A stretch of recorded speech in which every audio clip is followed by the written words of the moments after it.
There is a medical term for it: psychogenic death. It means your body stops working not because of disease, not because of injury, but because of something that happened in the social world. Your nervous system receives a signal, not a physical threat, but a relational one. And it treats the two as equivalent. In documented cases, people have died within hours or days of a public humiliation so severe that the body simply stopped cooperating. The heart slows, blood pressure collapses, the organs follow in sequence. Psychogenic death is not a metaphor. It is listed in the medical literature, cross-culturally documented, physiologically explicable. No other animal does this. A dog shamed in front of other dogs does not develop fatal arrhythmia. A chimpanzee that loses a dominance display does not collapse with cardiac failure. They experience something, subordination perhaps, the behavioral residue of social defeat. But their nervous systems do not receive a self-termination order from the cognitive layer. That pathway is uniquely human, and it requires a very specific set of neurological conditions that other animals don't have and don't need. Only a mind capable of modeling how it appears in the minds of others can experience its own social destruction as an existential threat. This should disturb you a little. It means that your brain, in its present configuration, has the architecture to kill you over what other people think of you. Not metaphorically, mechanically. The wrong social event, in the right context, processed by a nervous system that never learned to distinguish between social humiliation and mortal danger, can produce genuine physiological catastrophe. The question is not whether this is possible. The question is why it evolved this way. What does it cost to be human, and why is the bill this steep? Start with the blush. Because Darwin started with the blush. In The Expression of the Emotions in Man and Animals, published in 1872, he called it the most peculiar and the most human of all expressions. He meant this taxonomically, not poetically. No other animal blushes. Fish change color for camouflage. Cephalopods perform extraordinary chromatic displays, but the involuntary rush of blood to the cheeks, triggered specifically by the feeling of being observed and judged, that is uniquely human. Darwin was perplexed by it. It seemed counterproductive. You feel exposed, your face turns red, which makes you more visible, more clearly marked as someone who is suffering attention. It seemed by any Darwinian logic like a bad design. But research from the past several decades has reframed the blush entirely. It is not a malfunction. It is a signal. Dr. Keltner at Berkeley found across multiple studies that people who blushed visibly were consistently rated by observers as more trustworthy, more honest, and more socially valuable than people who didn't. The blush broadcasts a specific message. I know I have violated a norm. I am not unaware of the transgression. I am still aligned with the values of this group. It is an involuntary confession, a peace offering made at the capillary level. Your face says what you cannot bring yourself to articulate. The deeper architecture beneath the blush belongs to a class of responses that psychologists call self-conscious emotions: embarrassment, shame, guilt, pride. These exist only in creatures that have a concept of themselves as perceived by others. They require a self that can be evaluated. Mark Leary at Duke University developed what he called sociometer theory, proposing that self-esteem is not primarily a private feeling but a social instrument, a real-time gauge tracking your perceived acceptance and value in the eyes of the people around you. When that meter drops, the emotional system fires, not as punishment and not as error, as a correction signal. Because for the vast majority of human evolutionary history, a drop in social standing was not merely unpleasant. It was, on a long enough timeline, lethal. The neuroscience of social pain is not subtle or metaphorical. Naomi Eisenberger at UCLA used functional MRI to scan the brains of participants during a virtual ball tossing game called Cyberball, where subjects were gradually excluded by what they believed were other real players. The exclusion was trivial by any objective measure. Strangers they'd never meet, in a game that didn't matter, in a laboratory. It didn't matter. The dorsal anterior cingulate cortex and the anterior insula activated during social exclusion. The same neural regions that activate during physical pain. Not analogous regions. Not regions that merely play a similar functional role. The same tissue. Being left out of a game feels in your brain identical to being burned. Extend this outward to shame, the deeper, more durable cousin of embarrassment, and the physiological consequences accumulate rapidly. The Trier social stress test, a standard laboratory protocol in which participants must deliver an unprepared speech before a panel of hostile, expressionless judges, reliably produces cortisol spikes comparable to those in military parachute training. Sustained shame suppresses immune function, destabilizes cardiac rhythm, elevates inflammatory markers. The body in shame is a body under physical attack. It is spending resources, exhausting reserves, wearing out systems. You cannot maintain chronic shame without biological cost. The body keeps an accurate ledger. Walter Cannon, the Harvard physiologist who coined the phrase fight or flight, spent part of his career documenting what he called voodoo death. He collected cases from across different cultures: Aboriginal Australians, West African communities, rural American populations, in which perfectly healthy individuals died within hours or days of believing themselves cursed, condemned, or ritually expelled from their communities. Cannon's explanation, published in 1942, was purely physiological. Extreme sustained activation of the sympathetic nervous system, triggered by the belief of irrevocable social spiritual death, leading to cardiovascular collapse. The person had not been physically harmed. They had been told, in terms that their world made absolute, that they no longer belonged. Their body agreed.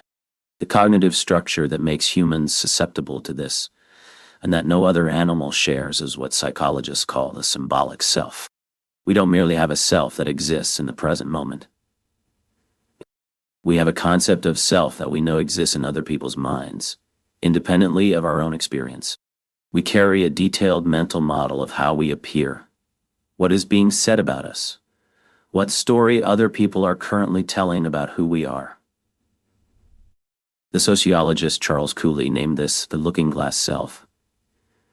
Your sense of who you are is substantially constructed from what you see reflected in other people's reactions. You perceive yourself partly through what you believe others perceive. This means that you are, in a meaningful and non-trivial sense, partially located outside your own body. This is what makes social death capable of operating like actual death. When your reputation is permanently destroyed, when the story others tell about you shifts in a way that cannot be revised, something that feels like you is genuinely lost. The self that existed in those social mirrors no longer exists. Irving Goffman, the sociologist who spent his career mapping the territory of face, the social identity a person claims and is granted by others, described the destruction of this identity with clinical precision. He called the result a spoiled identity. Once a stigma attaches, once the public narrative about who you are has hardened, recovery becomes almost entirely a question of whether the audience will revise its verdict, which historically it rarely does without being forced. The psychiatrist Leon Wormser wrote that shame is the fear of the I. Not any particular I. The internalized I. The generalized audience that lives behind the prefrontal cortex and observes everything with the cold attention of a tribunal. This internal court never sleeps, never closes its session, and has no particular interest in mercy. It replays the humiliation from years ago, with the same physiological urgency as if it is happening now. It pre-edits your words before you speak them, adjusts your posture in an empty room, rehearses catastrophic social outcomes while you're trying to fall asleep. The tribunal's original function was calibration, keeping you legible and acceptable to the group. What it becomes in many people's lives is something much closer to a permanent exposure. In ordinary life, this system runs constantly, mostly beneath conscious awareness. The moment you enter a room with other people, your amygdala has already begun processing social signals before you have consciously registered individual faces, scanning for status, assessing hostility, calculating where you fit in the current configuration of attention. This is not paranoia. This is standard human cognitive architecture, and for the environment it evolved in. A tribe of roughly 150 people, interdependent, and in continuous contact. It was precisely calibrated. The problem is that this same system now runs in environments of millions, including digital environments, where a single moment of perceived failure can be witnessed simultaneously by an audience that would have been cosmically impossible for most of human existence. The shame spiral follows a specific cognitive pattern that researchers call attribution style. Something goes wrong. The question your mind asks in that moment is the failure located in my behavior or in me? June Price Tangney's decades of research distinguish sharply between guilt and shame on exactly this axis. Guilt says, I did something wrong, and I can repair it. Shame says, I am wrong. I am fundamentally defective. I have been exposed as what I really am. Guilt motivates repair. Shame motivates hiding, rage, or disintegration. A person in genuine shame doesn't sit down to think through what went wrong. The nervous system has concluded that the self is under existential threat. And in response to existential threat, the only ways it knows: attack, retreat, or collapse. Organizations, workplaces, families, schools routinely deploy shame as a management instrument without understanding its actual mechanism.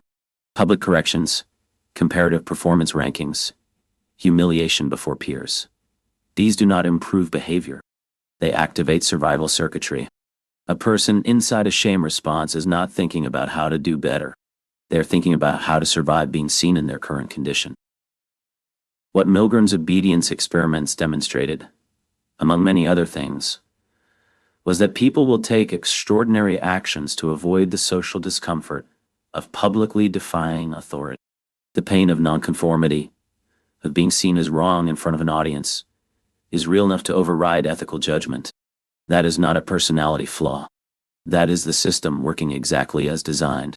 What this means for you, specifically, is worth sitting with carefully, without rushing toward resolution. The internal surveillance system is yours.